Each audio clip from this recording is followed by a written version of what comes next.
Hello everyone, in today's video I will show you how to view your T5 slip in your CRA My Account. So let's get started.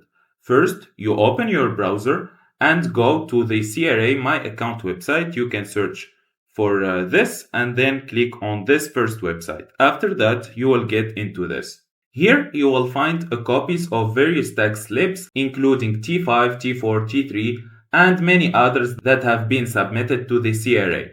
To view your T5 slip, simply select it from the list by going here down and then click option 2 and then click on sign in my account.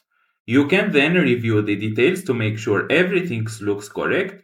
If you need a copy of your records, you can also download it or print the slip directly from the page. Just click the download or print option available on the screen. And that's it. That's how you view your T5 slip in CRA My Account. If you find this video helpful, don't forget to like and subscribe for more videos.